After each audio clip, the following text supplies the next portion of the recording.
Hey guys, and welcome back to my channel. Today I wanted to talk about the Vox article. I'm sure most of you have seen this. It's kind of been making its rounds on social media and stuff since it was published on the 9th of this month, I believe, the 9th of May. Vox wrote this article about whether or not zero waste living falls mostly on women.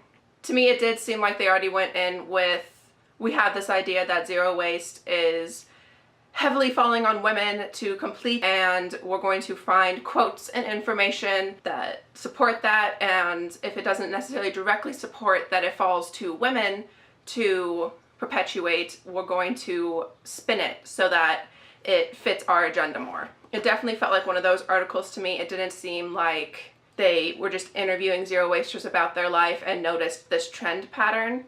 Which isn't unusual. A lot of articles are written that way. Mostly it was just the use of the aesthetic zero waste home Instagram posts and blog articles. It just felt like something that more women were likely to do than men, to put up the fancy home decor, aesthetic zero waste Instagram pics, to put up blog posts about how to DIY your own lipstick or something.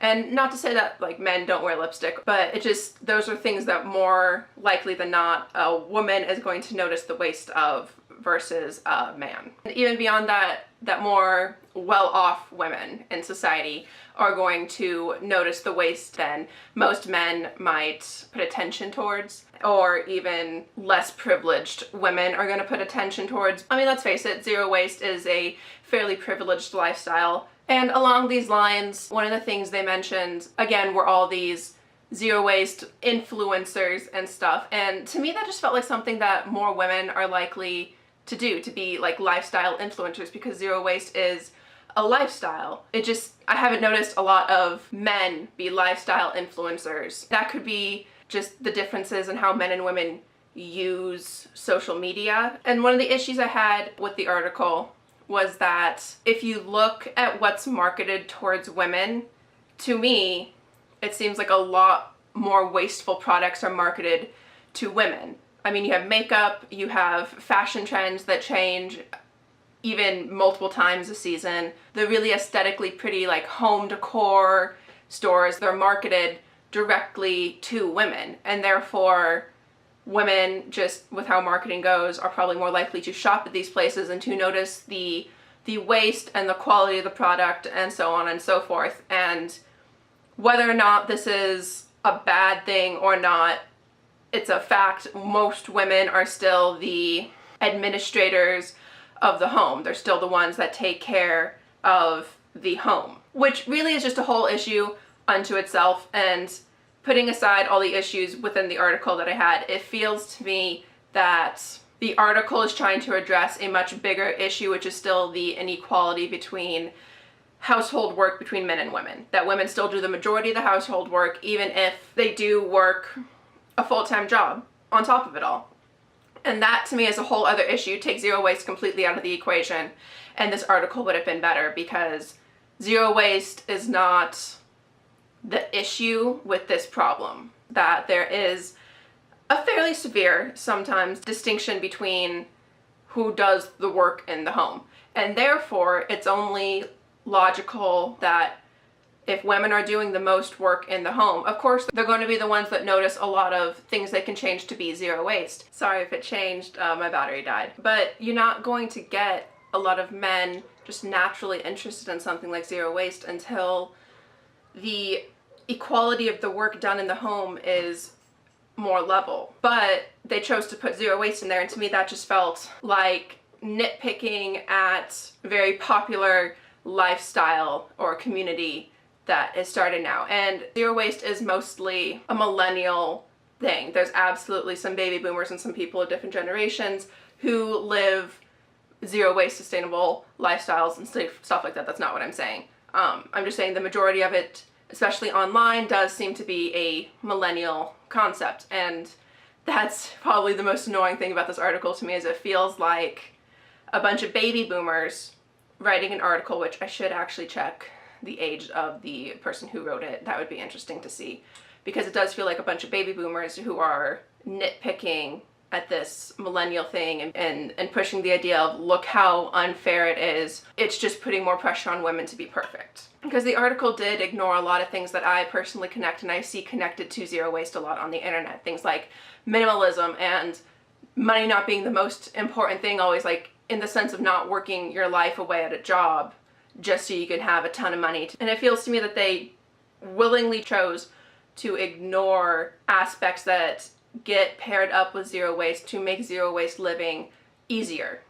They mentioned in the article that it just seems like a new spin on the perfect 50s housewife to have this zero plastic, zero waste, Instagrammable aesthetic home for women now. And to me, that's a glaring sign that they willingly ignored a lot of the things that usually go along with zero waste that do make zero waste so much more easy and a lot less irritating. And I know they mentioned in the article about one of the people they got quotes from just getting annoyed that coworkers weren't following the same lifestyle patterns. And you have to realize that this is not a mainstream lifestyle. So of course getting anybody interested in it, male or female, is going to be more difficult. There's a lot of women out there that just think this is bullshit. I've met quite a few of them, have the same attitudes that they accuse men of having in the article. So it's not a gendered, I wouldn't consider it a gendered thing. A lot of the things that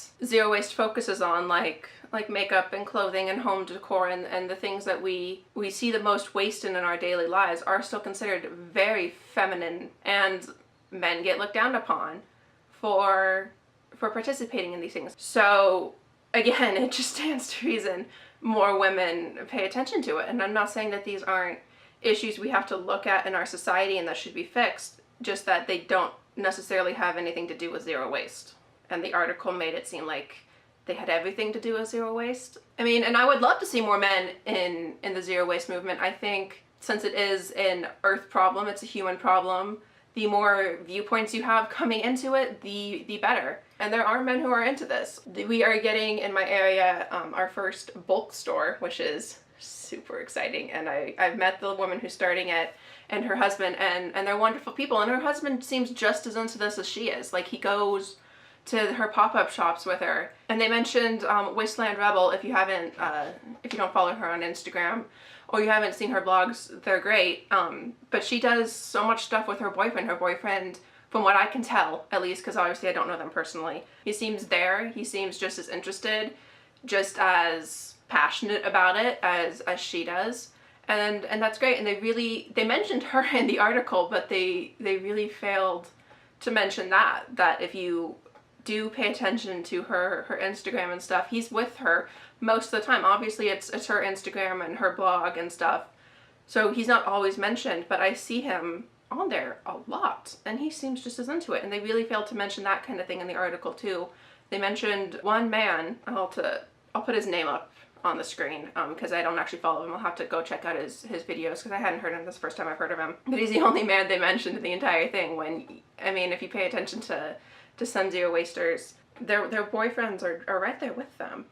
And I would be interested to see them do an article instead on choosing this lifestyle and then how relationships may be affected by that. Because I mean, I've introduced a lot of friends to this. My boyfriend and my roommate, they're both, you know, pretty interested in this now, but I've definitely had some friends that just look at me like I'm psycho. But Shelby from Shelbizzle on YouTube, everybody fucking watches her, I'm sure. It seems like her girlfriend Madison is very interested in this as well, so I'd be more interested in reading an article by them written about how maybe relationships are affected more than is it a gendered specific one, because I can see anybody choosing this and then having relationships affected because it's a mentality shift for sure. And if you are dating someone, male or female, and they're not down with it and they don't dig it as much as you do, I can definitely see that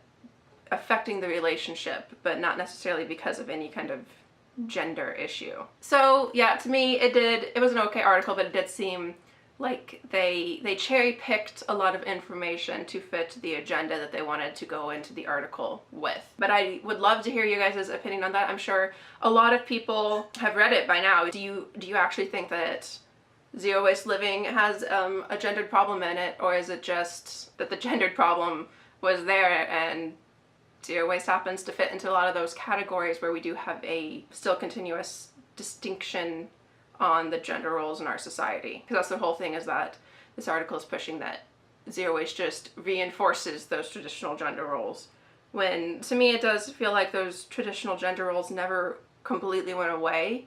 So of course zero waste is going to be affected by them, you know? So I would love to hear your opinion on it. Please feel free to leave a comment below. If you haven't read the article, it will be linked in the description box, and I will see you again later.